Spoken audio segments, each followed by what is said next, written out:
Bismillahirrahmanirrahim. Assalamualaikum warahmatullahi wabarakatuh. Alhamdulillahi rabbil alamin. Alhamdulillahilladzi arsala rasulahu bil huda wa dinil haqq liyuzhirahu 'alad dini kullih wa kafa billahi shahida.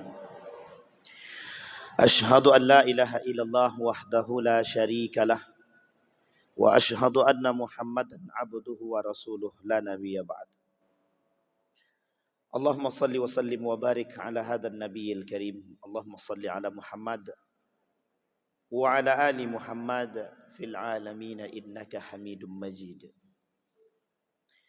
Ya ayuhan nas ittaqu rabbakumul ladzi khalaqakum min nafsin wahidah wa khalaqa minha zawjaha wa batha minhuma rijalan katsiran wa nisaa wattaqullaha alladzi tasaaluna bihi wal arham innallaha kana 'alaikum raqiba. Wa qala Allah ta'ala ya ayyuhalladzina amanu taqullaha wa qulu qawlan sadida yuslih lakum a'malakum wa yaghfir lakum dhunubakum wa may yuti'illaha wa rasulahu faqad faza fawzan 'azima. Wa qala Allah ta'ala ya ayyuhalladzina amanu la takhunullaha war rasul wa takhunu amanatikum wa antum ta'lamun. Shadaqallah. Puji syukur kehadirat Allah dengan mengucapkan alhamdulillah rabbil alamin, berselawat kepada Nabi dengan mengucapkan Allahumma salli ala Muhammad wa ala ali Muhammad fil alamin innaka Hamidum Majid. Bapak Ibu sekalian yang berbahagia, mudah-mudahan Allah limpahkan rahmat dan keberkahannya, insyaallah kita semua husnul khatimah. Amin ya rabbal alamin. Di dalam Al-Qur'an, dalam surat Yusuf ayat 52 kata Allah, wa annallaha la yahdi kaidal khainin. Sesungguhnya Allah tidak mau menerima atau tidak memberikan petunjuk kepada orang-orang yang melakukan perbuatan pengkhianatan. Di dalam hadis baginda Nabi Muhammad SAW yang diriwayatkan oleh Imam Ahmad bin Hanbal dalam kitabnya Musnad Imam Ahmad, la imana liman la amanata lah wa la dina liman la ahdalah. Tidak beriman orang-orang yang tidak memiliki amanah atau yang tidak amanah. Dan tidaklah orang-orang itu punya agama atau tidak beragama jika orang tersebut tidak menepati janji. Di dalam hadis yang lain, ayatul munafik thalathah, idza haddatsa kadzaba wa idza wa'ada akhlafa wa idza tumina khan. Ada 3 karakter kaum munafik atau kemunafikan secara sifat. Syekh Saleh Fauzan membagi dalam kitabnya Tauhid, Kitabut Tauhid. Yang pertama an-nifaq terbagi 2, nifaqul asghar wa nifaqul akbar. Munafik kecil dan munafik yang besar. Di dalam riwayat yang lain, di dalam hadis yang lain, arbaun man kunna fihi kana munafiqan khalisan wa man kanat fihi khaslatun min hudna kanat fihi khaslatun minan nifaq. Idza haddatsa kadzaba wa idza wa'ada akhlafa wa idza tumina khana wa idza khasama fajara. Kata Nabi, ada 4 perkara yang menyebabkan seseorang itu bisa disebut sebagai orang munafik. 1 di antaranya adalah pengkhianat, yang suka berkhianat. Ma'asyiral muslimin rahimakumullah. Dari pemaparan ayat yang pertama sampai yang terakhir daripada hadis baginda Nabi Muhammad sallallahu alaihi wasallam. Kata Allah, la takhunullaha war rasul wa takhunu amanatikum wa antum ta'lamun. Jangan kalian berkhianat, mengkhianati Allah, mengkhianati Rasul, dan kalian mengkhianati amanah-amanah yang telah diberikan kepada kalian, sedangkan kalian mengetahui. Apa maksud ayat ini? Ayat ini memberikan nasihat kepada kita bahwa karakter yang paling tidak disukai oleh Allah adalah karakter pengkhianatan. Karakter yang tidak disukai oleh Rasulullah adalah karakter pengkhianatan. Karakter khianat ini kita akan sering temukan dan mudah kita temukan di tengah umat manusia yang tak beriman. Karena kalau mereka beriman, mesti mereka tidak berkhianat. Kalau mereka menjaga iman, mesti mereka tidak akan melakukan pengkhianatan. Ma'asyiral muslimin rahimakumullah. Merujuk kepada kondisi kita hari ini. Indonesia dinyatakan merdeka 1945, 17 Agustus. Yang besok Ahad diperingati oleh sekian banyak umat manusia yang ada di Indonesia. Poinnya, refleksi kemerdekaan mereka lakukan dengan berbagai macam model. Baik itu sifatnya hiburan, begitu juga dengan hal-hal yang lain. Dengan tujuan mengingat perjuangan-perjuangan para pendahulu yang memang kekeh, kokoh, kuat memperjuangkan Indonesia untuk merdeka. Di dalam perjuangan kemerdekaan Republik Indonesia, ingin sedikit kita singgung. Muncul para orang-orang yang berkhianat terhadap negara dan agama yang mengambil kepentingan di balik kemerdekaan tersebut. Ketika kita berbicara tentang persoalan pengkhianatan, sebelum kemerdekaan Republik Indonesia, pernah dulu terjadi di Jakarta satu perkumpulan para ulama yang ingin membicarakan tentang kemerdekaan Republik Indonesia, dibocorkan oleh salah seorang yang dianggap alim kepada Belanda, yang dengan tujuan mendapatkan golden yang ditulis di dalam bukunya, sehingga pada akhirnya para perkumpulan ulama-ulama tadi yang ingin membangkitkan kemerdekaan tersebut dibombardir oleh Belanda sehingga tak jadi berkumpul, tak jadi membicarakan kemerdekaan. Ada orang-orang di balik itu yang punya kepentingan mencari golden, emas, kepentingan, duit. Bekerja sama dengan Belanda. Mereka tak suka Indonesia merdeka. Bekerja sama dengan Belanda yang ketika itu menjajah Indonesia. Yang ketika masa penjajahan tersebut masih bisa meluangkan kekuatan untuk bergabung dengan Belanda, bersama-sama menghancurkan para pejuang-pejuang Muslim yang ketika itu hendak memperjuangkan kemerdekaan.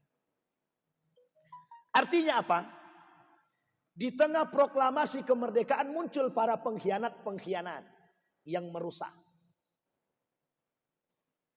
Pada masa hijrah baginda Nabi sampai di Yasrib Madinah, muncul para pengkhianat-pengkhianat yang tidak suka dengan Nabi, tapi mereka sudah masuk ke dalam Islam. Oleh Allah di dalam Al-Quran, mereka ini disebut dengan manusia-manusia munafik. Ketika Nabi sampai di Madinah, bukan Nabi tak punya musuh. Justru musuh Nabi adalah dari diri umat muslim itu sendiri. Siapa mereka? Umat muslim yang munafik yang masuk ke dalam Islam, tapi masuk ke dalam Islam demi kepentingan dan jabatan serta kekuasaan. Apa intinya? Intinya sederhana. Di setiap perjuangan menegakkan nilai-nilai agama, moral, akhlak, nilai-nilai tertinggi agama, muncul manusia-manusia yang munafik, yang tidak suka dengan nilai-nilai itu tumbuh dengan baik. Indonesia 1945 sampai hari ini dinyatakan merdeka. Tapi kita tidak merdeka secara moral, kita tidak merdeka secara nilai, kita tidak merdeka secara adab. Kita merdeka secara proklamasi yang diproklamasikan dengan lisan. Tapi kita tidak merdeka karena masih banyak manusia-manusia yang tak beradab, yang tidak bermoral, yang tidak beretik. Mereka berkhianat kepada negara dan agama. Mayoritas di antara mereka beragama Islam. Mereka perjualbelikan agama demi kepentingan-kepentingan mereka. Para penguasa-penguasa pengkhianat yang duduk di atas, yang mengatasnamakan rakyat, yang menjunjung tinggi nasionalisme Pancasilais, mengaku seolah-olah lebih Pancasila daripada Pancasila itu sendiri. Lebih Islamis daripada agama itu sendiri. Tapi mengapa mereka berkhianat terhadap nilai-nilai kemerdekaan itu? Mengapa mereka berkhianat mengatasnamakan masyarakat dan agama? Sesungguhnya kalau kita rujuk kemerdekaan itu, maka kita belum benar-benar merdeka. Kenapa demikian? Adab bukan semakin bagus, malah semakin menurun. Akhlak semakin hilang. Semakin hari semakin hilang. Khamar bukan semakin hilang, tapi justru semakin pesat. Zina bukan semakin redup, tapi justru semakin jelas. Manusia tidak beragama bukan semakin sedikit, justru semakin banyak. Aliran-aliran sesat di tengah perkembangan Islam yang pesat bukan semakin redup, tapi justru semakin banyak. Kemiskinan bukan semakin hilang, tapi justru semakin tampak dan jadi tempat untuk mencari kepentingan.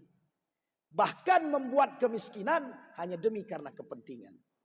Pertanyaan kembali muncul, di mana letak kemerdekaan? Refleksi kemerdekaan diisi dengan kemaksiatan, diisi dengan perjudian, yang kadang-kadang dalam refleksi tersebut kita sedang diperang dengan perang pemikiran. Seolah-olah yang dibuat itu adalah baik, hiburan, tapi bertentangan dari nilai-nilai ajaran Islam. Di mana letak kemerdekaan? Akankah refleksi kemerdekaan itu harus menerobos batas-batas agama, nilai-nilai agama yang sudah disandingkan? Kita ambil contoh. Perlombaan 17 Agustus. Kita harus merdeka secara apa? Kita berhak merefleksikan kemerdekaan dengan kebahagiaan. Tapi bukan berarti menghalalkan perjudian meskipun hanya sedikit. Bukan berarti menghiasi refleksi kemerdekaan dengan perbuatan yang diharamkan meskipun hanya sedikit. Kadang-kadang kita melihat miris di tengah perlombaan tanpa disadari ada unsur perjudian. Mereka berlomba dalam taruhan yang justru dianggap judi, tapi oleh sebagian mata mengatakan ini biasa, sudah turun-temurun kami lakukan. Jadi kita membiasakan sesuatu yang sudah diharamkan, tapi kecil yang sering kita tampak. Yang kedua, dihiasi dengan organ, musik. Yang kelak musik-musik tersebut biasanya harus digandeng dengan minuman khamar, biduan, tradisi-tradisi merayakan kemerdekaan dengan melucuti norma-norma dan nilai-nilai yang tidak bermoral. Ini bagian daripada pengkhianatan kepada kemerdekaan, kepada agama.